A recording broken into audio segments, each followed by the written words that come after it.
శ్రీకాంత్ రెడ్డి గారు.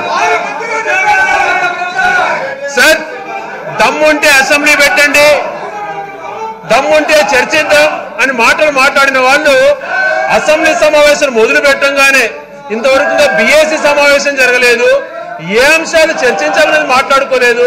ప్రశ్నోత్తరాల సమయం మొదలవుతానే ఇలా వచ్చి గొడవ చేయడం అనేటువంటి వాళ్ళ అజెండా ఏదో అర్థమవుతుంది సార్. సభా సాంప్రదాయాలు పాటించకుండా కనీసం సార్ ఈరోజు వాళ్ళు అంటున్నారు జాబ్ ఎక్కడ అని చెప్పి, వాళ్ళు కదా సార్ మేము అడగాలి వాళ్ళని. 1,30,000 ప్రభుత్వ ఉద్యోగాలు ఇచ్చేటువంటిది వాళ్ళు మర్చిపోయారు సార్.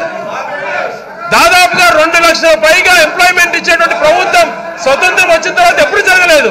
అటువంటిది ఒక అజెండా ప్రకారము ఏదో బురద లాంటి అజెండాతో వచ్చి మీ నాయకుడు సార్, వాళ్ళ నాయకుడు ఏమన్నాడు సార్, దమ్ముంటే అసెంబ్లీ సమావేశాలు పెట్టండి అన్నాడు. ఆయన రాడు, వీళ్ళని పంపించారు. వీళ్ళని పంపించి ఇలాగా సభను వృధా చేయడం అటువంటిది ఎంతవరకు కరెక్ట్ అనేది ప్రశ్నిస్తున్నాం సార్.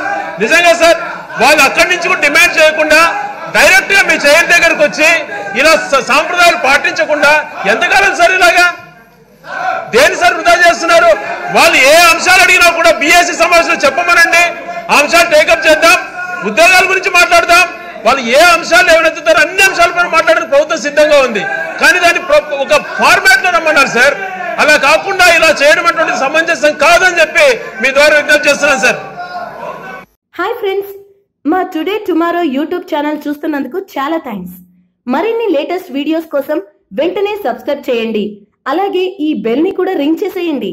మా నోటిఫికేషన్స్ అన్ని మీ మొబైల్లో వస్తాయి. అలాగే మా వీడియోస్ మీకు నచ్చితే లైక్ చేయండి, షేర్ చేయండి, నచ్చకపోతే కామెంట్ చేయండి.